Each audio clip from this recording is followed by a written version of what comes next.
მოგესალმებით, ვაგრძელებთ ჩვენი პოდკასტების სერიას და დღევანდელი ჩვენი სასაუბრო თემა იქნება პრობლემები, რომელიც დაკავშირებულია საფეთქელ-ქვედაყბის სახსრებთან და ღეჭვითი სისტემის ფუნქციის დარღვევებთან.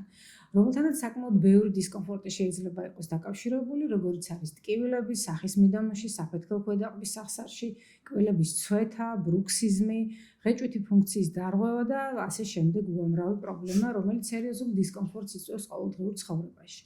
დღევანდელი ჩვენი სტუმარია მედიცინის აკადემიური დოქტორი, თესეულის პროფესორი, ყბასახის ქირურგი, სახის ტკივილების სპეციალისტი, ქავტონი თამარ ნემსაძე. თუმცა აქ უნდა აღვნიშნო ძალიან მნიშვნელოვანი რეგალია, აი ამ ბევრ რეგალიასთან ერთად ქავტონი თამარის, იგი არის ძალიან ღვაწლმოსილი ქირურგის, ყბასახის ქირურგის, ყველასთვის საყვარელი ადამიანის, ვინც მას იცნობდა სიცოცხლეში ბატონი ომარ ნემსაძის შთამომავალი და მემკვიდრე და მე ვფიქრობ, ეს კიდევ ერთი განსაკუთრებული პატივი და პასუხისმგებლობა ალბათ იყო ესეთი ადამიანის შთამომავალი და ალბათ ბედნიერი იქნებოდა ბატონი ომარი, რომ ესეთი ღირსეული მემკვიდრე და წარმომადგენელია მისი ოჯახის ქავტონი თამარის სახით. ქავტონ თამარ, თქვენი პროფესიული საქმიანობა ნამდვილად დაკავშირებულია ძალიან რთულ სფეროსთან, იმიტომ რომ გნათოლოგია და სახის ტკივილები ზოგადად მოიცავს ქირურგიას, სტომატოლოგიას, ფუნქციურ მედიცინას და აი ამ ყველაფრის კორელაცია, შეჯამება, დიაგნოზის დასმა და პაციენტისთვის მკურნალობის გეგმის შეთავაზება, ვფიქრობ, რომ არის ძალიან რთული თემა და მოითხოვს ძალიან ბევრი რამის ცოდნას. იმისთვის რომ დაისვას დიაგნოზი და მივიღოთ ის შედეგი, რა შედეგის ჩვენ გვინდა. პირველი კითხვა, ქავტონ თამარ, ალბათ იქნება ბანალური, რომ აგვიხსნათ რა არის ზოგადად გნათოლოგია, რა როლი აკისრია მას ორგანიზმის და ყბაყბალთა სისტემის ფუნქციური ბალანსის შენარჩუნებასა და მართვაში. დიდი მადლობა მოწვევისთვის, დიდი მადლობა ჩემი გულთბილი წარდგენისთვის და დიდი მადლობა იმისათვის, რომ აშუქებთ ესეთ საკვანძო და პრობლემატურ საკითხს, როგორც საფეთქელ-ქვედაყბის სახსარი და სახეჭის სისტემაა ზოგადად. რაც შეეხება კითხვას გნათოლოგიას. გნათოლოგია რა არის? გნათოლოგია არის მოძღვრება, რომელიც ფოკუსირებულია სახეჭის სისტემაზე. და ეს არის სტომატოლოგიის ნაწილი, რომელიც ისწავლება სტომატოლოგიის პირველ კურსზე. ამას სწავლობს ყველა სპეციალისტი, სტუდენტი ნებისმიერი, რომელიც სტომატოლოგია სწავლობს როგორც ორთოპედი, როგორც ვთქვათ, ორთოდონტი, ასევე თერაპევტი. იმიტომ რომ ფოკუსირებულია ოკლუზიაზე რეალურად. შესაბამისად, ეს არის სტომატოლოგიის ნაწილი, რომელიც რეალურად უნდა იცოდეს ყველა სტომატოლოგმა. იმიტომ რომ სტომატოლოგიის მნიშვნელოვანი ნაწილი, იმას, რასაც სტომატოლოგია ეხება ყოველდღიურად და სტომატოლოგია განიხილავს, ეს არის პირის ღრუ საღეჭის სისტემა, კბილები, საღეჭის სისტემა, რომელიც მოიცავს კბილებს, საფეთქელ-ქვედაყბის სახსარს და აგრეთვე კუნთებს, მყესებს და ყველაფერს, სადაც ქვედაყბა უჭირავს ქალაზე.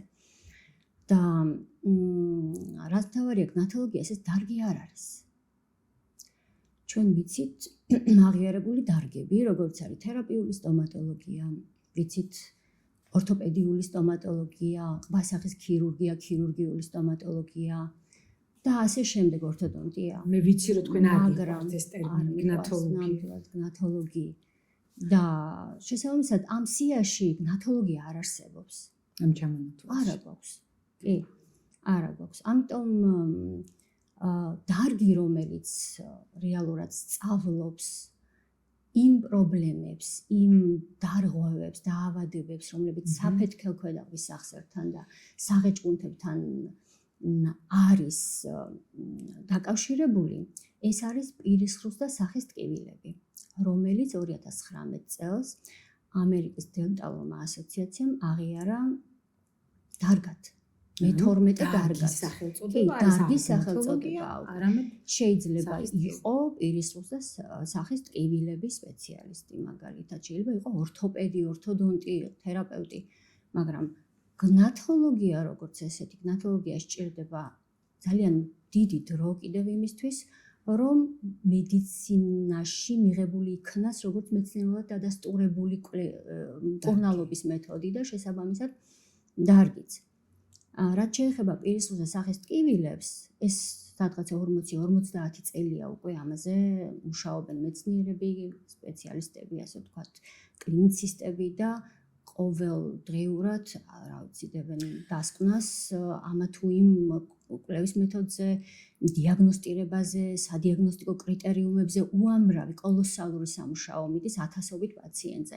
შესაბამისად, ჩვენ მედიცინაში ვთავაზობთ პაციენტებს იმ კურნალობის მეთოდებს და იმ დარგებს, რომელიც ესეა აპრობირებული, რომელმაც გაიარა რაღაცა კვლევა, გაიარა რაღაცა გვაქვს დასტური ჩვენ იმის, რომ ეს არის უსაფრთხო პაციენტებისთვის. ამ დარგში გვაქვს, მაგრამ გნათოლოგიაში ჯერჯობით რომ ნახოთ ახლა მარტივად დაგუგლოთ და ნახოთ გნათოლოგიის მხრივ კვლევები, თუნდაც PubMed-ზე. ვერ ნახავთ.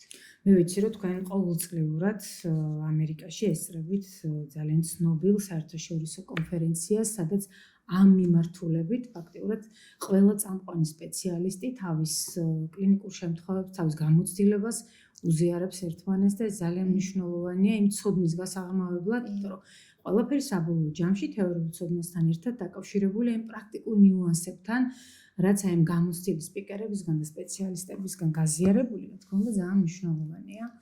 კი, რასაკვირველია. ეს არის ამერიკული აკადემია, პირისუფლების სახის ტკივილების ამერიკული აკადემია, რომელიც წევრიც უკვე რამდენიმე წელია მეც ვარ და აი ძალიან საინტერესოა მათთან ურთიერთობა, მათი დისკუსიის მოსმენა, მათი ასე ვთქვათ დასკვნების მოსმენა, იმიტომ რომ ეს ყველაფერია ის, რაც ხდება პრაქტიკაში და შესაბამისად ძალიან ესეთი ზუსტად ვიცით რა გზით უნდა ვიაროთ, რომ არ შეგვეშალოს და ზუსტად ვიცით რა გზით არ უნდა ვიაროთ, რომ არ შეგვეშალოს. შესაბამისად ის რომ ვიღაცა ზის ამაზე კვლევებს დეებს და შემდეგ გაწოდებს უკვე დასკვნას მზასახით, ეს ძალიან დიდი კომფორტია კლინიცისტისთვის და შესაბამისად ამიტომ ვამბობ, რომ დარგი, რომელიც არის მეცნიერულად დადასტურებული კვლევებზე დაფუძნებული, ის არის ნამდვილად დარგი და ჩვენს მოდი ნუ გავთანხმდებით და ნუ უწყობთ დარგებს ჯერ. აბსოლუტურად გითანხმებით. ზოგადად სანარ არა მარტო ამ მიმართულებაში დღევანდელ დღეს ძალიან დიდია ინფორმაცია, რომელიც ჩვენამდე მოდის ნებისმიერ საკითხთან დაკავშირებით. თუ უწინ გქონდა რაღაც ინფორმაციული ვაკუუმი, დღეს ეს ინფორმაცია მოედინება ზღვასავით.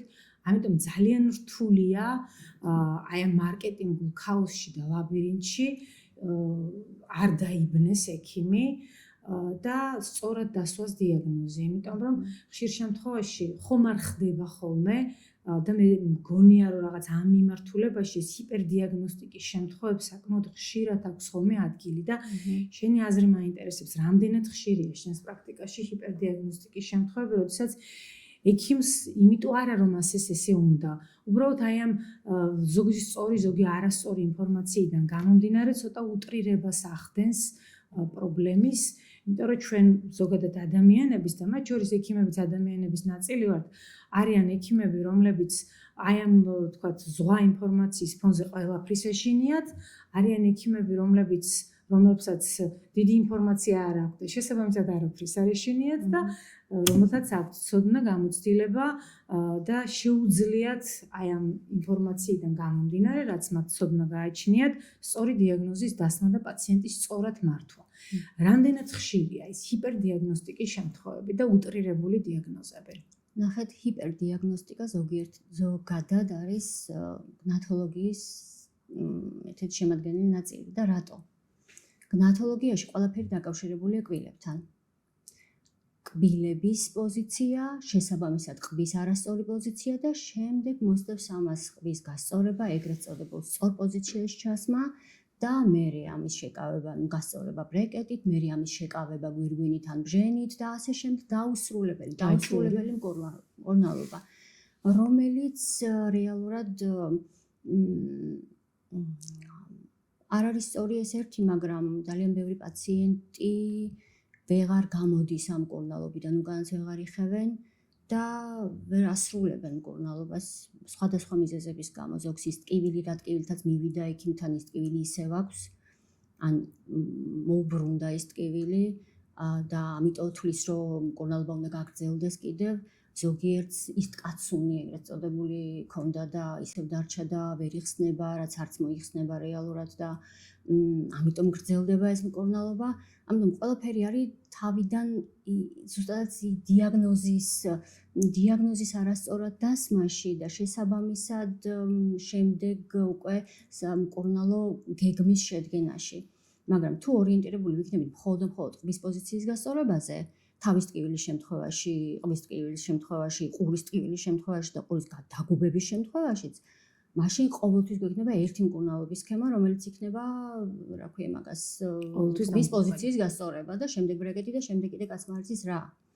ხო, ამიტომ კი ხშირია ჰიპერდიაგნოსტიკა, ხშირია ხოლმე, რაც პრინციპში ყველამ რომ საკუთარ თავი ჩავაყენოთ პაციენტის ადგილას საკუთარი შვილები, ნამდვილად რასასიამოვნოა. აი ძალიან ხშირად შენთან მოსული პაციენტების, ესე ვთქვათ, კონსულტაციის დროსაც მქონია შთაბეჭდილება, რომ თანკბილის, ესე ვთქვათ, შიში არის ერთ-ერთი ყველაზე კარგად გაყიდვადი დიაგნოზი, ესე ვთქვათ და ძალიან მარტივია პაციენტის შეშინება და მკურნალობაზე დათანხმება იმის გამო, რომ შესაძლებელია რომ რაღაც უამრავი ისეთი ტექსტები არის ხოლმე, რომელიც უმძაფრებს პაციენტს, ესე ვთქვათ, საერთო მდგომარეობას, რამდენად ხშირად ხდება ესეთი ძალიან ხშირად პაციენტის შეშინება მე მგონი ყველაზე არაჰუმანური საქციელია ზოგადად. აი ძალიან არასწორი საქციელია ნებისმიერი, რაც არ უნდა საშიში კონდიცია ქონდეს. ზოგადად ხომ პაციენტს ჩვენთან ჩემ დარგში საშიში ნუ გეშინია, არ არსებობს ეგეთი, ასე რომ შიში ჩვენთან დაივიწყე, მაგრამ შიში უბრალოდ ხა პროცედურის შიში, ნემსის შიში და კვილის ამოღების შიში ხა ყველას გვეშინია ჩვენ, მაგრამ დანარჩენ საკითხებს რაც შეეხება პაციენტები მოდიან ჩემთან იმის შიშით რომ არიან ინფორმირებული რომ ყბა ჩაეკეტებათ და ვეღარ გააღებენ. ცხადია შემეშინდება ხა თუ მივიწყოს რომ დაგიხურება პირი და ვეღარ ისუნთქებ, ვეღარ ჩაისუნთქავ და ვეღარ ჩაყლაპავ ნერწს და ვეღარ საჭმელს ვეღარ შეჭ, ვერ დაილაპარაკებ, ცხადია შემეშინდება. ყბა ჩაიკეტება, ან ყბა მოგძვრება. და აი ამის ფონზე ცხადია ეშინიათ. ცხადია ეშინიათ. მე შემეშინდებოდა. და აი ამის ფონზე რამდენად ხშირია ეს არასაჭირო მკურნალობა, ზედმეტი და არასაჭირო მკურნალობა. აი ამას მოსდევს. მე პაციენტი ყოველთვის თანახმაა იმაზე, რომ ყველაფერი გაიკეთოს, ოღონდ ყბა არ ჩაეკეტოს და არ მოკვდეს ამ ყბის ჩაკეტვით, ან ყბა არ მოძვრას და არ გაიქცეს სადმე თქვა და აი მაგის დრო ეშინიათ, ამ და ყველაფერს აკეთებენ მაგისთვის. თამარ, შემდეგ ერთ-ერთი პრობლემატური თემა და საკითხი თქვენ სფეროში და არა მარტო ჩვენს მოდი ესე ვიტყვი, ეს არის ბრუქსიზმი. რა ზიანი შეიძლება მოუტანოს პაციენტს ბრუქსიზმმა? რამდენად საშიშია? ნებისმიერ ასაკში და ნებისმიერ ეტაპზე.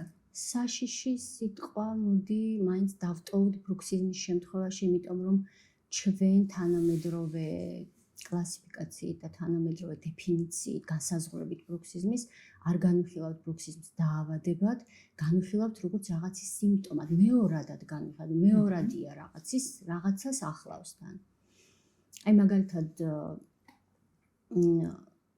ნაკლებად საშიში ვერსიიდან გავაგრძელოთ, რომ არაფერი უბრალოდ იწვევს კბილების წვეთას, რაც ესთეტიურად ცვლის ადამიანის გარეგნობას და ეს არასასურველია ყველა პაციენტისთვის, ცხადია. დანარჩენი აი საშიშის მხრივ რომ წავიდეთ უკვე ბრუქსიზმი როგორც თქვი არის ნიშანი რაღაცის და ეს რაღაცა არის საშიში, მაგალითად ობსტრუქციული აპნოე, რომლის თანხლებით ხშირად, უხშირესად, უფრო მეტად ხშირად არის ბრუქსიზმი. შესაბამისად, თუ ვხედავთ ნაცვეთ კბილებს, ყოველთვის ვეკითხები პაციენტს როგორ ძინავს, როგორ სუნთქავს, ხრინავს თუ არა. ობსტრუქციული აპნოე შეიძლება ბევრმა არ იცის, ეს არ არის ინფორმირებულობა საქართველოში სამწუხაროდ იმდენად ობსტრუქციული აპნოეს იმე პატივს ვცემ ყველა დარგს, ვინც ძილზე მუშაობს დღესდღეობით და თუ ძილის მედიცინა და ძალიან კარგად განვითარდება საქართველოში, რასაკვირველია ძალიან ბევრ სიცოცხლეს გადაარჩენს. მაგრამ ნახეთ კიდევ როგორ არის ახალი დარგი იბადება სტომატოლოგიაში და ეს არის დენტალური ძილის მედიცინა, რომლის მართვაც და მენეჯმენტიც სტომატოლოგს შეუძლია. იმიტომ რომ პირისღლში ის კოლაფსი, ობსტრუქციული აპნოეს დროს, ასე ვთქვათ, ობსტრუქცია და შესაბამისად ჩვენ ნიშნებით შეგვიძლია დავინახოთ, შევაფასოთ, გამოვრიცხოთ, გავაგზავნოთ კვლევაზე და შესაბამისად მე ვუმკურნალოთ კიდეც, ვუმკურნალოთ სხვა სიტყვა, ვმართოთ ეს ობსესიური აპნეა. შესაბამისად დავუბრუნდები ბრუქსიზმს. ბრუქსიზმი ესთეტიურად აზიანებს კბილებს დასკვნა აქედან და მეორე შეიძლება იყოს ნიშანი სხვა რაღაცის, სხვა დაავადების, რომელიც საშიშია. შესაბამისად ბრუქსიზმზე უფრო მეტი კითხვა უნდა იყოს ექიმისგან დასმული პაციენტი. ჩვენთან ჯერჯერობით ისევ ის არის, რაც მე ვისწავლებ ძალიან დიდი ხნის წინათ ინსტიტუტში როცა ვსწავლობდი, რომ ბრუქსიზმი არის კბილების კრაჭუნი, რომელიც იწვევს კბილების ცვეთას. ხო, რომელიც გამოიწვევს ცვეთას, ესე მარტივად არ არის საქმე. დღესდღეობით ბრუქსიზმი განიხილება კვლევის საკითხში, ვამბობ ყველაზე ცხელ ასე ვთქვათ, ნაწილად კვლევის ხო, თემად. ყველაზე ცხელი თემაა, იმიტომ რომ არ იყო საერთოდ კვლევები და ნელ-ნელა იდება და მრავლდება ეს კვლევები. შეგირთვებით, ანუ განსაკუთრებული ესე ვთქვათ პრობლემას წარმოადგენს ხოლმე დენტალური იმპლანტაციის შემდგომ განსაკუთრებით როდესაც ტოტალური სამუშაოებია, იმიტომ რომ ბრუქსელი პაციენტები, ანუ როდესაც საკუთარი კბილებია, მას აქვს პერიოდონტი და შესაბამისად ზეწოლა რეჭვით დატვირთვის დროს მაინც კონტროლდება ამ პერიოდონტის მიერ. როდესაც პაციენტს აქვს დენტალური იმპლანტები, ეს მაკონტროლირებელი რგოლი აღარ არსებობს და შესაბამისად ზეწოლის ფაქტორი კბილებზე გაცილებით უფრო მეტად იზრდება, რაც იწვევს ხოლმე აი ხელოვნური კონსტრუქციების დაზიანებას. რა მკურნალობის მეთოდები არსებობს და იმისთვის რომ ჩვენ ვიმკურნალოთ თქვა, თან შევამსუბუქოთ გამომდინარე იქედან, რომ ჩვენ არ განვიხილავთ ბრუქსიზმს დაავადებად, აი ელემენტარულად ტემპერატურის აწევა დაავადება ხო არ არის, სიცხე მაქვს დაავადება არ არის, ხო ეს არის რაღაცის ნიშანი, ხო, რაღაცის გამოა იწე, ის რაღაც, აი ვირუსის გამოა სიცხე, ესეა ზუსტად ბრუქსიზმიც, რაღაცის ამიტომ მკურნალობას ვერ ვახერხებთ ჩვენ მაგის, მკურნალობა არ არის. თან მეორე ძალიან ისეთ საინტერესო საკითხია, რომ ბრუქსიზმი არის ეს მომატებული კუნთების, საღიჭი კუნთების მომატებული აქტივობა, რეალურად ბრუქსიზმი და ეს აქტივობა ნამართია ცენტრალური ნერვული სისტემისაგან. შესაბამისად, ჩვენ ვერაფერს ვერ უშვებით CNS აბსოლუტურად, ჩვენ არ შეგვიძლია ზემოქმედება მასზე. იმ პრეპარატებითაც კი, რომელიც არის ნევროლოგიური, მაგალითად ანტიდეპრესანტები, რაღაცა სხვადასხვა პრეპარატები, ვერ კვლევების თანახმად ეფექტი ამ პრეპარატების მიღებისას, ბრუქსიზმის შემცირების თვალსაზრისით არის სადღაც 1 კვირა, 2 კვირა, მეტი არა, მე ისე უბრუნდება იმ სიმძლავრეს, რა სიმძლავრეც იყო მანამ. ამიტომ ჩვენ თუ მართავთ ბრუქსიზმს ეს არის, მართავთ მხოლოდ დამცავი კაპით, რომელიც იცავს იმ გვირგვინებს, რომელიც ხელოვნურ კონსტრუქციებს, ასე ვთქვათ, რომ კბილი იქნება თუ ხელოვნური კბილი იქნება, ამ გვირგვინებს და თან პარალელურად კუნთების აქტივობა კაპის, ასე ვთქვათ, კაპის არსებობისას ვერ აღწევს მაქსიმუმს, არ არის იმხელა ის დაჭერა, რამხელაც შეიძლება იყოს უკაპოთ კი. და მანდაც არის რაღაცა პატარ-პატარა ნიუანსები, როგორ უნდა ვატარებინოთ ეს კაპა, მაგრამ კაპაა გამოსავალი. ძალიან მოდური გახდა ზოგადად ყველაფერში ბოტულინოთერაპიის გამოყენება. რამდენად ნახეთ, დღესაც ყავდა პაციენტი ესეთი, დღესდღეობით ბოტოქს აკეთებენ ექიმები საღეჭ კუნთებში და საფეთქლის კუნთშიც, მაგრამ უფრო ნაკლებად გამოცდილი ხელი საღეჭ კუნთებში აკეთებს, იმიტომ რომ საღეჭ კუნთის მიდამოში არის 1, 2, 3 წერტილი ისეთი, რომელიც ყველაზე უსაფრთხოა და იქ ვერ გავრცელდება იმ სახის ნერვის საღეჭ კი, საღეჭ კუნთი ქვედახის კუთხისკენ უფრო, რომელიც იმ სახის ნერვისკენ ვერ გავრცელდება და პლუს ამისა აქ ჩვენ გვაქვს კიდე ერთი ღიმილის ნერვი, ისა კუნთი, რომელისკენაც საშიშიებდა ღიმილს კარგავს პაციენტი. შესაბამისად აკეთებენ მხოლოდ ერთ ნაწილში. შესაბამისად ეს კუნთი მთლიანად ვერ ითიშება. ეხლა მყავდა პაციენტი, რომელიც მომეხსნაო აქო, მაგრამ აქ მეჭიმებაო ეხლაო ზემოთ და მაგის გარდა იგეც რო არ ეთქვა, ნახეთ როგორი სიტუაცია, კბილები რო ერთმანეთს მივადგათ და მივაჭიროთ, ჩვენ მარტო საღეჭი კუნთი არ იკუმშება ამისთვის. ამწევი კუნთებია ამისთვის საჭირო, როგორც არის ეს კუნთი, აქ შიგნიდან კიდევ გვაქვს ჩვენ ერთი პარალელური მედიალური ღვთისებრი და ზემოდან კიდევ გვაქვს ის არა, ეს საფეთქლის კუნთი საკმაოდ მძლავრი უდიდესი. ბოტოქსი ყველაზე კარგი ჩვენება ბრუქსიზმის დროს არის ის მდგომარეობა, როდესაც ბრუქსიზმის გამო ჩვენ გვაქვს კუნთების ჰიპერპლაზია, გააზრდილი კუნთები, რომლებიც სახის ესთეტიკას აფუჭებს. და გვაქვს გამოკვეთილი სახის კუნთები, ესენი რა ქვია, კუთხეები. აი როდესაც ბოტოქსის ინექციას ვიწყებთ, ეს ნელ-ნელა პატარავდება და სახე უბრუნდება იმ ფორმას, რაც იყო მანამდე. ეს არის ესეთი, აი რომელზეც არ ვდაობთ არასდროს და ვამბობთ, რომ ბოტოქსი არის იდეალური ჩვენება. დანარჩენი შემთხვევები ბოტოქსისთვის ცოდოა. არის პირისრუს და სახის ტკივილებში, არის დაავადებები, ტკივილების სახეები, ნეიროპათიული, შაკიკის სხვათა შორის, რომლებიც უნდა იყოს ნამართი ისიც დასაწყისში არა, ისიც მაშინ, როცა სხვა ვერაფერი ვერ მართავს იმ დაავადებას. უკვე ხო უკიდურესი, როგორც ქირურგიას თავიდან არ ვაკეთებთ და ვიწყებთ კონსერვატიული მკურნალობით, ვთქვათ, როდესაც რაღაც დაავადება. ასეა ზუსტად აქაც. ესე ვჩაგკითხები კორტიკოსტეროიდებზე, საკმაოდ აქტუალურია დღევანდელ დღეს კორტიკოსტეროიდების ინექციები სახსარში. ამაზე რა თქვი? კი, ერთი საინტერესო რამე დავაკვირდი, საინტერესო ფაქტი აღმოაჩინე ჩემ პაციენტებიდან გამომდინარე, როცა პაციენტები მოდიან, თუ პაციენტები ნამყოფები არიან ორთოდონტებთან, ან ორთოპედებთან, ყოველთვის ოკლუზიის კორექციაზე მიდის ლაპარაკი. ეს არის მიზეზი, რომ პროფილურია და თუ ქირურგებთან ნამყოფი, მათ ყოველთვის სახსარში და ინექციები აქვს გაკეთებული და მერე უკვე თუ ის არ შელის, მერე უკვე ოკლუზიაზე მიდიან. ოკლუზიის გასწორებას ურჩევენ ხოლმე პაციენტებს და ნახეთ როგორ არის თუ უკეთდება კორტიკოსტეროიდის ინექცია, ეფექტი გვაქვს სადღაც 1-2 კვირა. მერე უნდა გამეორდეს ისევ, რომ ისევ ის ეფექტი მივიღოთ, ხო? გამეორება 6 კვირაზე ადრე არ შეიძლება.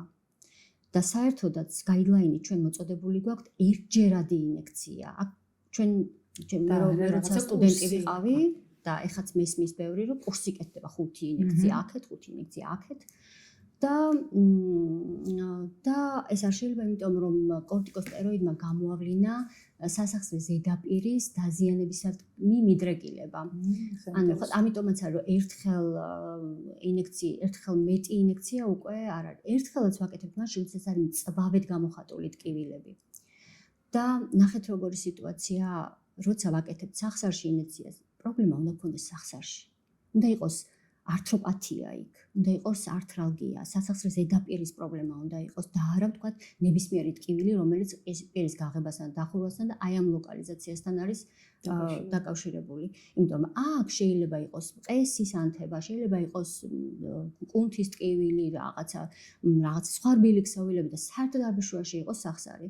ამიტომ ინექციებთან უფრო ცოტა უფრო ფრთხილად ალბათ კარგი დიაგნოსტიკის მერე ალბათ შეიძლება ისიც ერთჯერადი ინექცია, ისიც მწვავე შემთხვევაში. თუ პაციენტი ამბობს, რომ მე როცა ვღეჭავ საჭმელს, მაშინ მტკივა და სხვა დროს არ მტკივა, აქ კორტიკოსტეროიდის ინექცია არ არის მგონი საჭირო. კარგი თამარ. მე მგონი ამომწურავად გავიცით პასუხები ბრუქსიზმის ესე ვთქვათ თემას. ეხლა გადავიდეთ კაცუნზე, რომელიც ასე ვთვლი, რომ ყველაზე უფრო ხშირი სახსრის პრობლემაა. რამდენად საშიშია კაცუნის სახსარში და რა უნდა მოვიმოქმედოთ ამ დროს. ნახეთ, სახსრის კაცუნის ჩემ ფავორიტი ეს არის ნაწილი.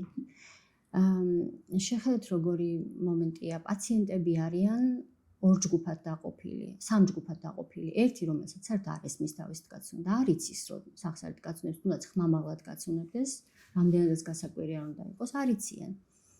მეორე პაციენტები არიან, არ ესმით ეს კაცუნი. არ ესმით, არის იმდენად მათია, რომ არ ესმით. არიან პაციენტები, რომლებსაც ესმით ეს კაცუნი. მაგრამ არ აწუხებთ. იმიტომ რომ, რა ვიცი, მათია, ესეც მათია. და არიან პაციენტები, რომლებიც ზღუდავენ ფუნქციას იმის გამო, რომ ეს კაცუნი იმიტომ ეშინიათ, შიშის მომენტი. აი შიში წყვეტს მათ ქცევას, ასე ვთქვათ, რომ მე რო ეხა დავაჭეს კიდე გადავადგაცუნო, ეს მე ცოტა რაღაცა არ დამეშალოს ძვალი, ყველაზე ესეთი მომენტია, ძვალი არ დაიშალოს ან რაღაცა არ მოგწეს და ამიტომ მიდიან ეძებენ ექიმებს, ყოველთვის მოიძებნება ექიმი მე, რომელიც კაცუნზე ეტყვის, რომ მე ამას გიმკურნალებ, აღვადგენ ყველაფერს და არ ჩაგეკეტებ აყვა და არ მოკვდები ამით და იწყებენ მკურნალობას.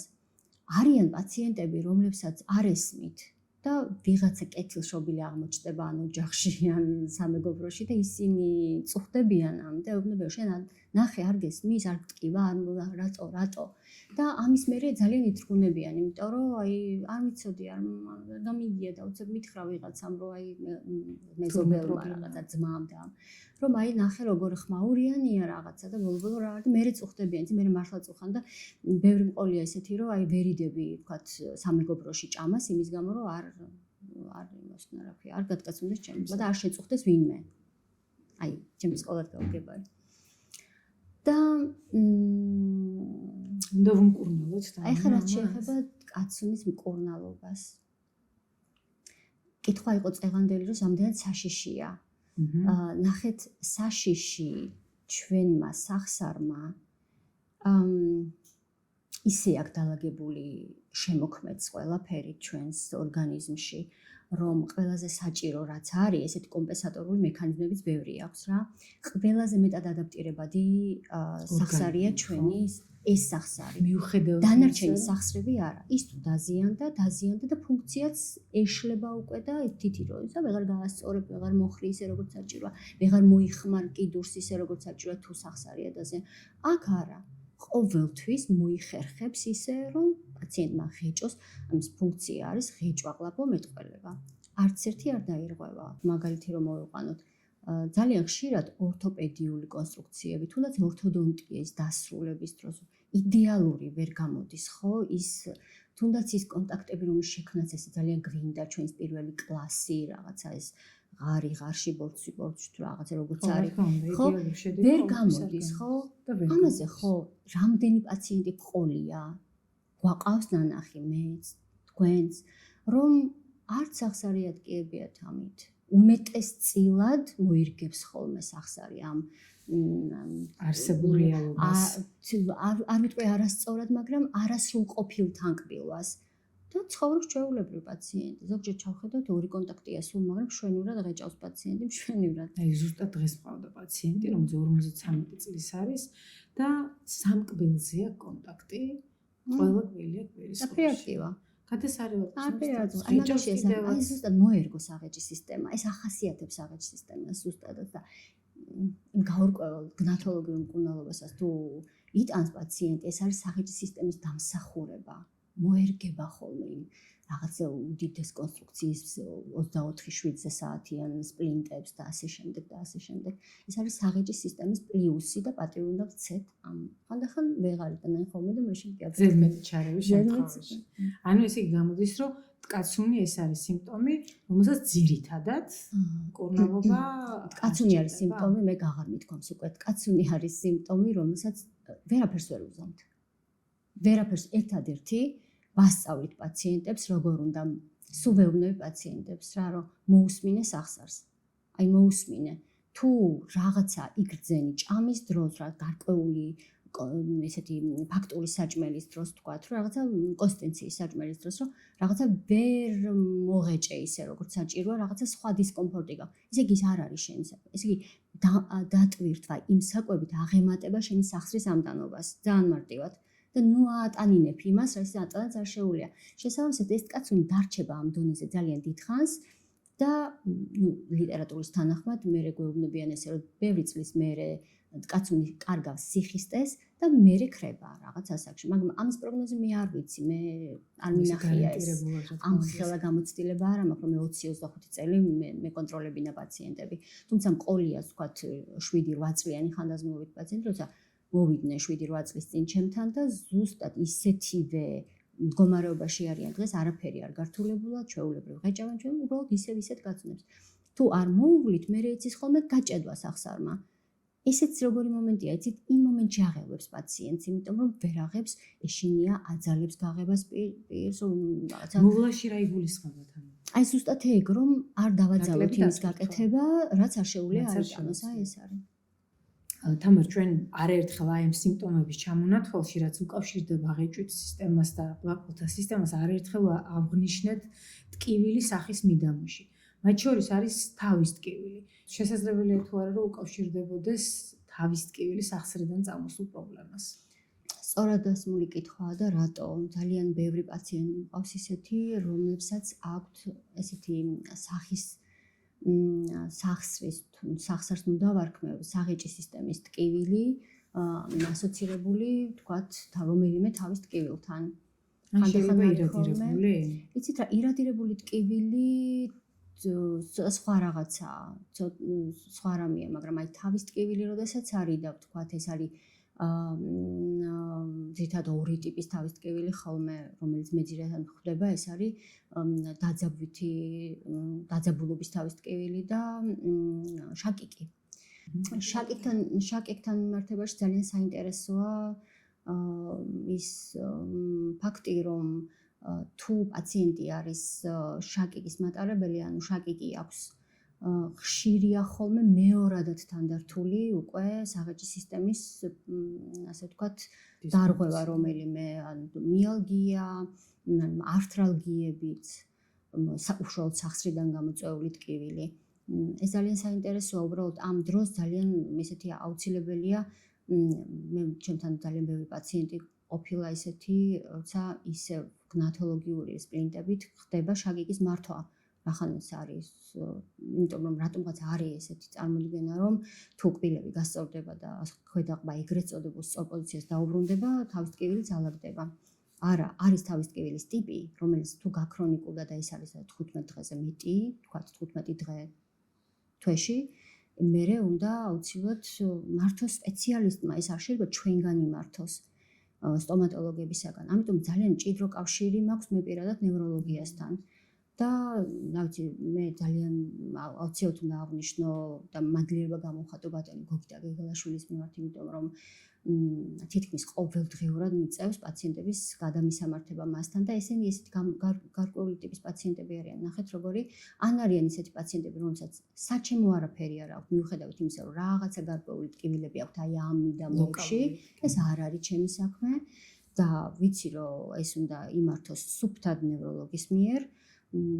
ან მეორე ტიპის პაციენტები არიან, რომელსაც ვეუბნები, რომ წადი დანიშნოს ნევროლოგმა თავის მკურნალობა, მე ბრუნდები ჩემთან სადღაც ერთი კვირის მერე და მე ვიწყებ ჩემს მკურნალობას. ეს არის ჩემი პაციენტიც და მისი პაციენტიც და პარალელურ რეჟიმში ვმუშაობთ ერთად და ამით ვაღწევთ შედეგს.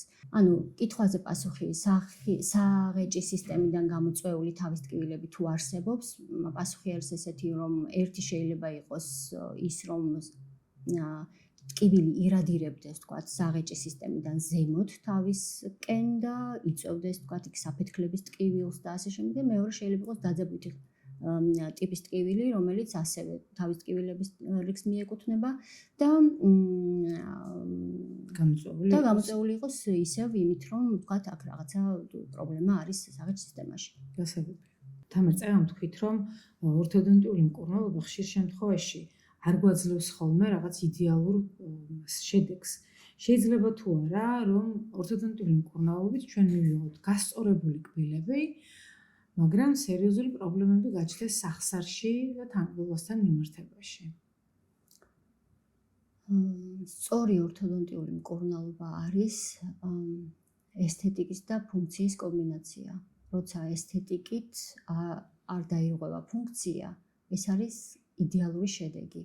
მე მგონი ყველა მიმართულებაში ესეა. ხო, ну ამ შემთხვევაში ახლა ბრეკეტებზე გვაქვს ლაპარაკი და მე ვფიქრობ ესეთ რაღაცას, როცა პაციენტს ვამისამართებ ორთოდონტთან, თქვათ და ყველა პაციენტი მეკითხება ესთეტიკასთან დაკავშირებულ კითხვებს მისვამს და ასევე ფუნქციასთან დაკავშირებულ კითხვებს, მაგრამ ყველას ვეუბნები, რომ აუცილებლად განიხილოს ორთოდონტთან რა არის მისთვის კონკრეტულად იმ ინდივიდისთვის, რომელიც ეს პაციენტია, მისთვის მკურნალობის მაქსიმუმი ესთეტიკის თვალსაზრისით. რეალურად პაციენტს რაც აინტერესებს, ეს არის ესთეტიკა, ხო?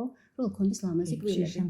არ შეიძლება ჩემს შემთხვევაშიც, თქვენს შემთხვევაშიც და იმ ჩემი პაციენტების შემთხვევაშიც ყველას მკურნალობის შემდეგ შედეგი დადგეს ერთი ჰოლივუდის ხიმილი. ხო, არ შეიძლება ესე. ჩემთვის ლიმიტი სადღაც არის გაჩერებული, სადღაც თავდება, ამის მეც ვეღარ იზამს ორთოდონტი. თქვენ შემთხვევაშიც ესე იქნება და ჩემი პაციენტების შემთხვევაშიც ესე იქნება. ეს პაციენტმა აუცილებლად უნდა იცოდეს წინასწარ და რატომ. ნახეთ, როდესაც მკურნალობა იწყება, და რაღაც გარკვეულ შედეგს აღწევს ორთოდონტი, რომელიც ძალიან უხარია პაციენტსაც და თვითონ ექიმსაც, იმიტომ რომ შედეგი დადო რაღაც კბილები გაასწორა. აი მერე უკვე იწყება იქ რომ მოდი ეს კბილიც გავწიოთ, ისიც გამოვწიოთ, ეს გამოვწიოთ, ეს შევწიოთ და ასე შემდეგ და ასე შემდეგ და აი ამ ბოლო რაღაცა ასე ვთქვათ ჩასწორებებში და კორექტირებებში უკვე იქ ფუნქციაზე ფიქრი ცოტა იკარგება.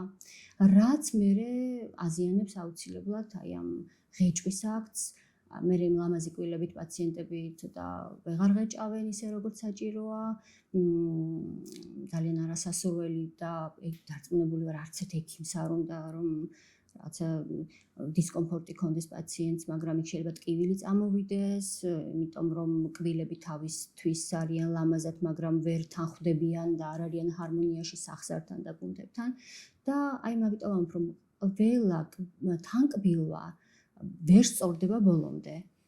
და ეს ალბათ წინასწარ უნდა იცოდნენ პაციენტებმაც და ექიმაც ალბათ უნდა წინასწარ ეს ყველაფერი. არის თუ ისეთი რთული შემთხვევა, როდესაც ორთოდონტული მკურნალობა საერთოდ არ უნდა დაწყებულიყო. ტკივილის შემთხვევაში. იცით როგორ არის? აქ ახლა ნახეთ რა წინააღმდეგობას ვაწყდებით და აქ პაციენტები ძალიან იბნევიან. არიან ექიმები, რომლებიც ეუბნება შენ იმიტომ გტკივა, რომ აქ კბილები არასწორად არის განლაგებული, ამიტომ ჩვენ სანამ კბილებს არ გავასწორებთ, აქ ტკივილი არ მოგეხსნება და მე რასაც ვფიქრობ და რასაც ვეუბნები ჩემ პაციენტებს ის არის, რომ მოდი ჯერ ტკივილი უნდა დავამშვიდოთ, დავაწყნაროთ და მერე გავაკეთოთ ეს საქმე, როგორც ვთქვათ, არის საჭირო, ვთქვათ ეს ორთოპედი. დიახ, კი ბატონო. და არის კიდევ ერთი სხვა შორის უკვე რამოდენიმე პაციენტი მყავდა ესეთი, რომელთაც ჰქონდათ ახალგაზრდა მდედრი სქესის სხვათა შორის ძირითადად აქ არის ხოლმე ისედაც ეს იყო იდიოპათიური როკისებური მორჩის იდიოპათიური რეზორბცია. როცა არანაირი მიზეზის გამო ქრება სასახსრე თავები. ეს შეიძლება იყოს მტკივნეული პროცესიც და შეიძლება იყოს აბსოლუტურად უმტკივნეულო და უცებ ამოვაჩინოთ რაღაცა ესთეტიკის მერე იქ ნიკაპი იცვლება, თანკბილვა იცვლება და ამის ფონზე შეიძლება ეს შეიძლება გარდატეხის ასაკშიც. შეიძლება იყოს უფრო პატარა ასაკშიც, მაგრამ უფრო მეტად ძირითადად რაც არის ხოლმე შეიძლება აღმოაჩინოთ 19 წლის ასაკში, მაგრამ დაწყებული იყოს სადღაც უფრო ადრე. და შეიძლება იყოს ამის მიზეზი. ამბობენ რომ არის ჰორმონული დისბალანსი, ჰორმონული ცვლილებები, მაგრამ კონკრეტულად აი ამ პერიოდში დიახ, მაგრამ კონკრეტულად არ ვიცით. საინტერესო. და ძალიან ვერაგია იმიტომ რომ ცვლის სახის ოვალს, ცვლის თანკბილვას. და ამ დროს, როცა აქტიურ ფაზაშია ეს ასე ვთქვათ, ქვედაყბის სასახსრე ზედაპირის ცვლილება, ასე ვთქვათ, რეზორბციის ამ დროს არავითარ შემთხვევაში არ შეიძლება ორთოდონტიის დაწყება, აი კატეგორიულად უნდა დასრულდეს ეს და რომ მივიღებთ სტაბილურად გაწოვილ სასახსრე თავს, აი მერე უნდა შევცვალოთ თუ რაიმე შეიძლება შეიცვალოს იქ ესთეტიურად, მაშინ შეიძლება შევცვალოთ და გავაკეთოთ ბრეკეტები.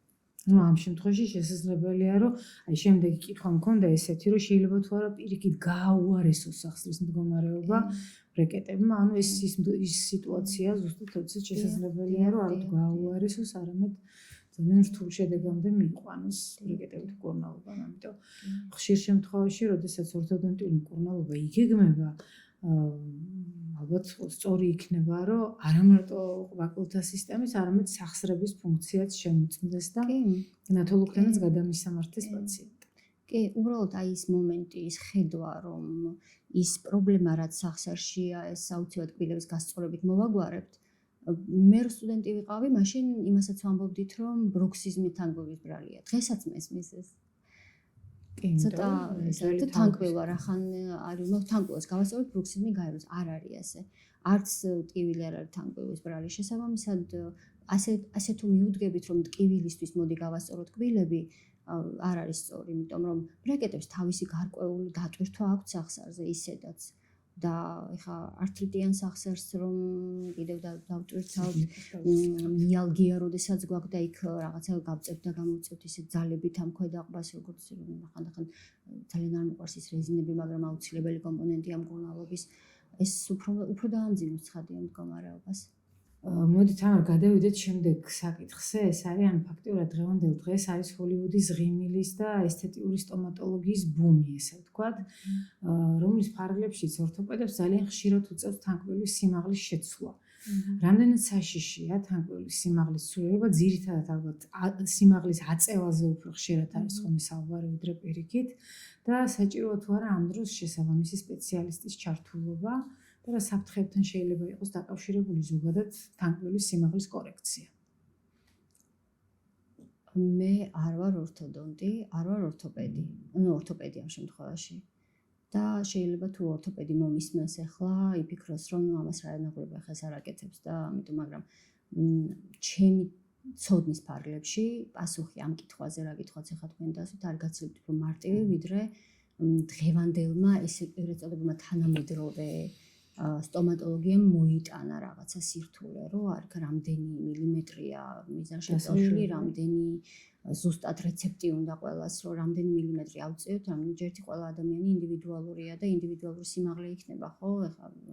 და მე კიდე ის რომ ნახეთ ახლა დღევანდელ აპრობირებულ მეთოდებს გეტყვით რომ ხდება ორთოპედის მიერ გადამისამართება პაციენტის გარკვეულ სპეციალისტებთან რომლებიც უკეთებენ ასე ვთქვათ რაღაცა გარკვეულ სიმაღლის კაპებს რომთაც თითქოს აგუებენ საღებავ სისტემას იმისთვის რომ რაღაცა სიმაღლე მოსინჯონ და მერე იმ სიმაღლის კბილებს აკეთებენ როგორც იმ კაპამ ვთქვათ მისცა მიმართულება და ვთქვათ ხო მაგაში ეს საქმე რომ ძალიან ხშირად ახლა მე ძალიან ხშირად მინახია რომ ეს იმ სიმაღლე კაპებია ხოლმე რომ ორთოპედები ვერ აკეთებენ იმ სიგრძე კბილებს როგორც იმ კაპამ მოიტანა და ორთოპედები მაინც ისე აკეთებენ როგორც პირისროს ესთეტიკა, აი კბილების ესთეტიკა, ხო ვიცით რა სიმაღლე უნდა ქონდეს ამ სიგანის დროს და ასე შემდეგ, ხო არსებობს რაღაც პარამეტრები, რასაც მისდევს ყველა ორთოპედი, ხო? მაინც ისე აკეთებენ, როგორც თვითონ ხვდებიან რომ ჭირდებათ. ამიტომ ეს არასაჭირო კომპონენტი, რომელიც ღირებულებასაც ზრდის მკურნალობის და გარკვეულწილად აბნევს ორთოპედებს, მე მგონი არ არის საჭირო.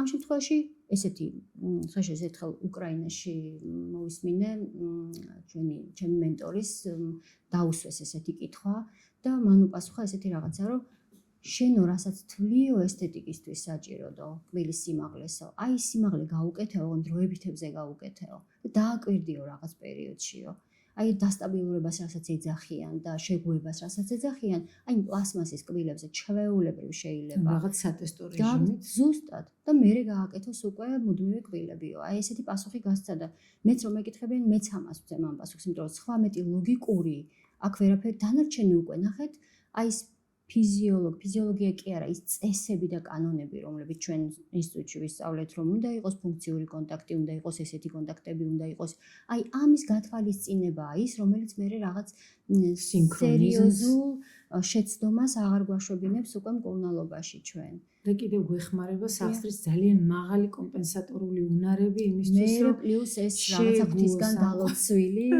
ფუნქცისა წესის რა ქვია რაღაცა ადაპტაციის უნარი, რომელიც, რა ვიცი, რო არ არსებობდეს, თითო კბილის დაკარგვისას ჩვენ გვექნებოდა სერიოზული პრობლემა.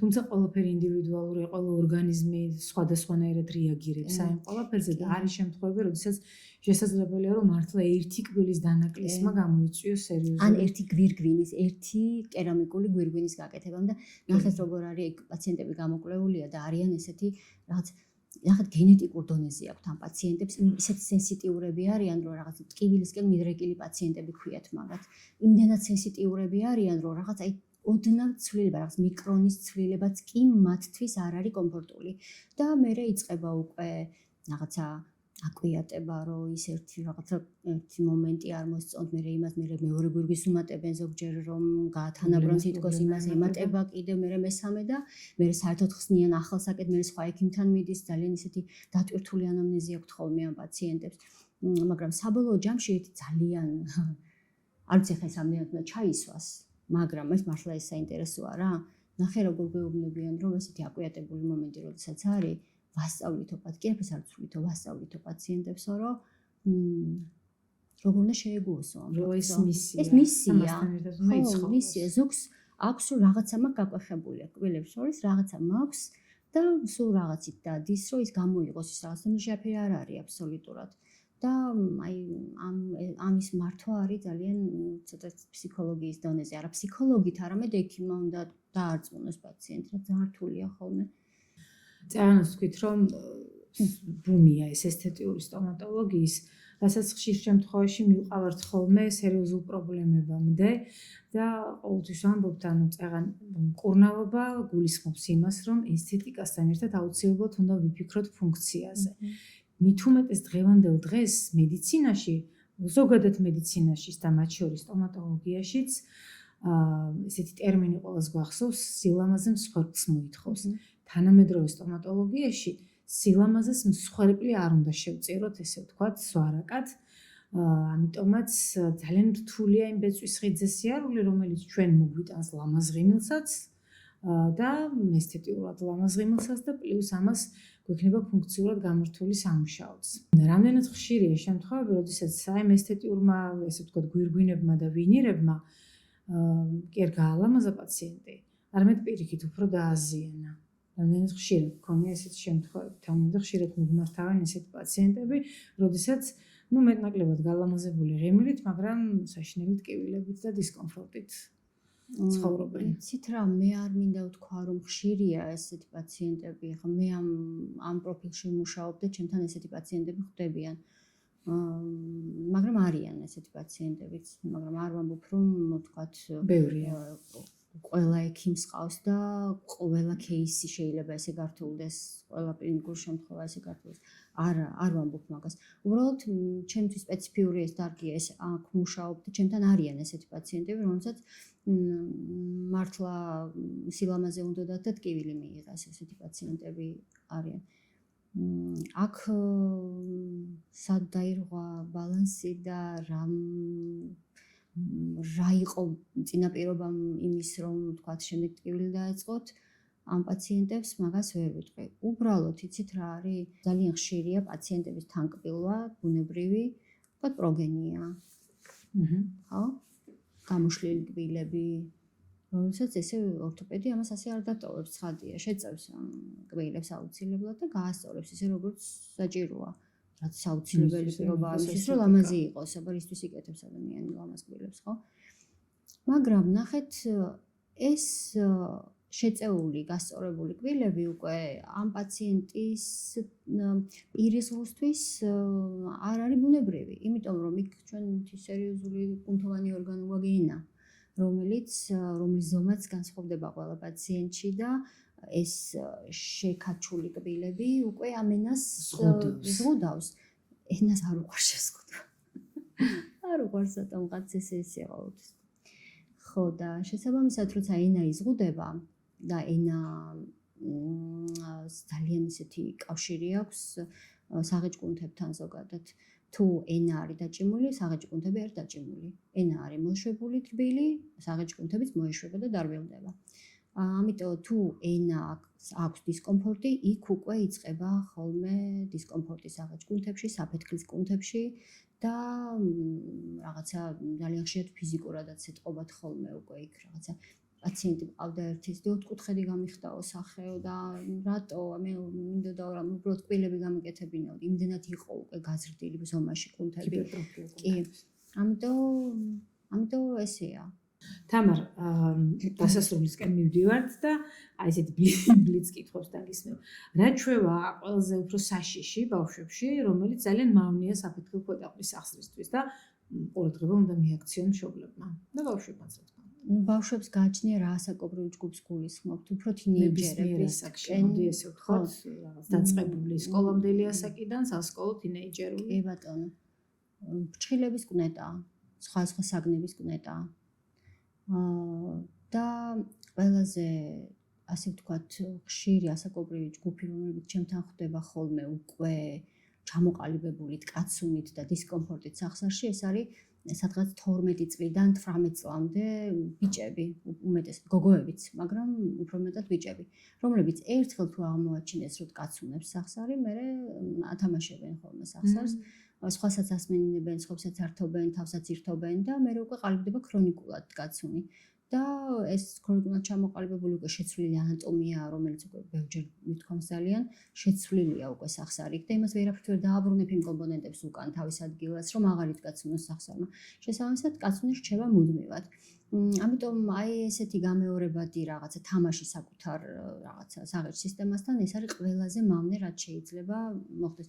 რაც შეეხება ჩხილის კუნეტას, პასტების კუნეტას, რაღაცა ტურჩების კუნეტას, ყბის თამაშს და ამას ჩვენ განვიხილავთ როგორც მიკროტრაუმას სახსრისთვის. ეს მიკროტრაუმა არის განმეორებადი პატარ-პატარა ტრავმები, რომლებიც მერე იწვევენ უკვე არ არის აუცილებელი ტრავმას რომ ვახსენებთ ხოლმე ყველას გონია რომ აი დავეცი არ დავცემულა. ეს არის მაკროტრაუმა, რომელიც ასევე შეიძლება ფიგურირებდეს ანამნეზში, მაგრამ გაცეpt რო ხშირი და ესეთ მატრაუმირებელი არის ხოლმე მიკროტრაუმები, რომლებიც არის ეს მავნეჩვევები. და ასევე აქვე დაგისმო კითხვას, რომელია ის სიმპტომი, რომელსაც ხშირად ადამიანები ნაკლებ ყურადღებას ვაქცევთ ხოლმე, ნაკლებად შემაწუხებელია ჩვენთვის პაციენტებისთვის, მაგრამ ამ დროს ძალიან საშიშია.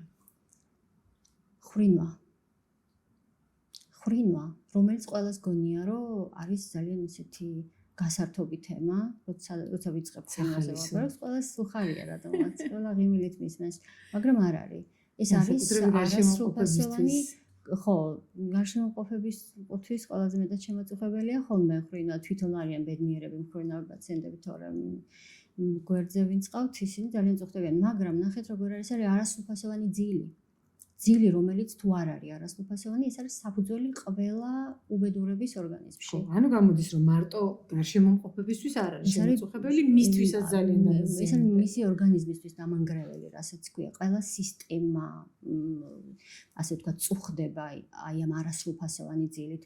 ძილი იმისთვის არის, რომ აბსოლუტურად განიმუხტოს ადამიანი, ტვინი განიმუხტოს და ასე შემდეგ და ასე მოემზადოს მომავალი დღისთვის, რომ იყოს სრულფასოვანი დღე.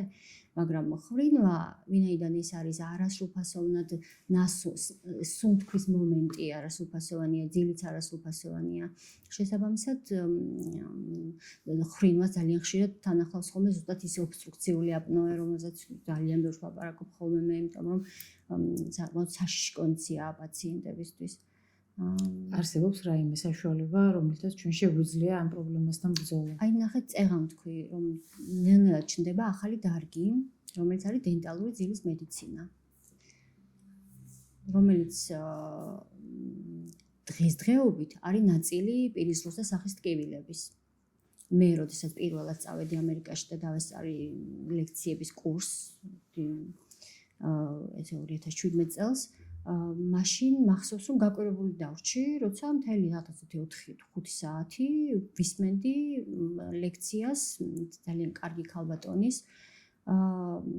პულმონოლოგი იყო ესეთი მის ლექციას ვისმენდი ხრინვასთან და ხრინვის ესე ვთქვათ ნიმუშები გვაჩვენა, რომელი ხრინვა ისეთი რომელიც დროსაც უნდა დავაჭდეთ რომ იქ რაღაცა სუნთქვას აჩერებს პაციენტი და რო აჩერებს როგორი უნდა იყოს ამოხრენის და სულ მიკვედა რატო რაში მჭირდება მის სახსარი მაინტერესებდა მეტი არაფერი ამ ქვეყანაზე. მაგრამ მივხვდით რომ თურმე ეს ის მომენტია რომელიც აუცილებელია იმისთვის რომ ასე სტომატოლოგმა იცოდეს ერთმანეთთან ბმაშია. კი, სტომატოლოგმა აუცილებლად იცოდეს, იმიტომ რომ პირსში რომ იხედები, რომ უყურებ დიდენას მინიმუმ, არ ფართეინებია, დიდი ნაქი, დიდი ტონზილები, აუცილებლად უნდა იყოს დასმული კითხვები ამის მერე პაციენტთან, როგორ ძინავს, ხო არა ძილის დროს მოხჭობის შეგრძნება უნდა ვკითხოთ, ვთქვათ, მეუღლეს, ხო არ ხრინავს და ასე შემდეგ და მე ანუ ეს ერთ-ერთი სიმპტომებია, ეს დიდი ზომის ნაქი, დიდი ზომის ენა. დიდი ზომის ენა, რა არის ხრინვის წინაპირობა ის არის, რომ როცა ვდუნდებით ძილის დროს ენა გადაინაცვლებს უკან და ახშობს სასუნთქ-სავალ გზებს, ჰაერ-სავალ გზებს და ვერ სუნთქავს პაციენტი. ამიტომაც ეს დიდი ზომის ენა დიახაც ზუსტად ეგრეა. ასევე ტონზილები, ნაქის, რბილი სასის სიდიდეს, რბილი ქსოვილების შეფასება უნდა მოხდეს პირის ღრუში. ხო, და მე სპეციფიურ კითხვებზე დასმული, სპეციფიურად დასმულ კითხვებზე გაცემული პასუხები უკვე უფრო მეტად გვაძლევს ფიქრის საშუალებას.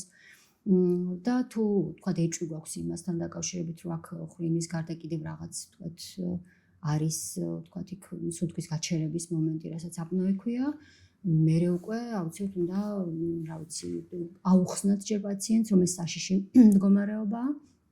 და შემდეგ უკვე ან გადავამისამართებთ, ესე ვთქვათ, ძილის კვლევაზე, რომ გავიგოთ ზუსტად რა ტიპის ის არის მსუბუქი საშუალო მძიმე აპნოე, საერთოდ არის თუ არა აპნოე და შემდეგ ვთქვათ იმ ხვინის მოსახსნელად შეგვიძლია თუნდაც აპნოეს მოსახსნელად თუ არის მსუბუქი საშუალო აპნოე, მაშინ ჩვენ ისევ როგორც ხვინის შემთხვევაშიც ვაკეთებთ პირისღრუს ესე ვთქვათ კაპას, რომელიც კეთდება ასე ვთქვათ ინდივიდუალურად პაციენტზე მორგებული, ინდივიდუალურად იმ კონკრეტულ პაციენტზე, რომელიც აკეთებს იმას, რომ ქვედაყბას წამოსწევს წინ თავის ენასთან ერთად ღამის მანძილზე და ჰაერსავალი გზები თავისუფლდება.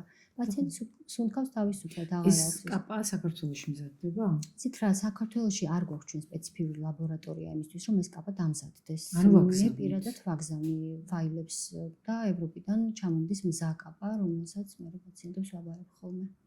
შეიძლება ითქვას, რომ არაჩვეულებრივი საშუალებაა ნამდვილად, იმიტომ რომ არიან ადამიანები, ზოგჯერ ოჯახებიც კი ინგრევა ამის გამო, ამიტომ თუ ამის მოსაგვარებელი რაღაც გზა არსებობს, მე ვფიქრობ, რომ კარგი და მისასალმებელია და ალბათ ძალიან ბევრი ადამიანი დაინტერესდება ამით. მე მგონი ამოვწურეთ ამ კითხვები. ძალიან დიდი მადლობა მინდა გადაგიხადო, ძალიან საინტერესო მოსაუბრე ხარ და ამის მოლოდინი რა თქმა უნდა მქონდა. უღრმესი მადლობა, რომ ესე კომპეტენტური, ამომწურავი, სრული ინფორმაცია მოგვაწოდე იმ პრობლემებთან მიმართებაში, რაც უკავშირდება საფეთქო ქვედაყბის სახსარს და იმ დისფუნქციებს, რაც დაკავშირებულია ყბაკბილთა სისტემასთან. უღრმესი მადლობა სტუმრობისთვის. დიდი მადლობა თქვენ, რომ მომეცით საშუალება, რომ მესაუბრა ამ თემასთან დაკავშირებით, ვსაუბრობ ძალიან ბევრს ყველგან, აბსოლუტურად. და ჩემთვის ძალიან საინტერესო იყო, საინტერესო კითხვები იყო და ასევე საინტერესო მოსაუბრე ბრძანდებით ქალბატონო მარიკამ და დიდი მადლობა ყველაფრისთვის. მადლობას მოგახსენებთ ყურადღებისათვის, არ დაგავიწყდეთ ჩვენი YouTube არხის გამოწერა და გემშვიდობებით მომავალ პოდკასტამდე.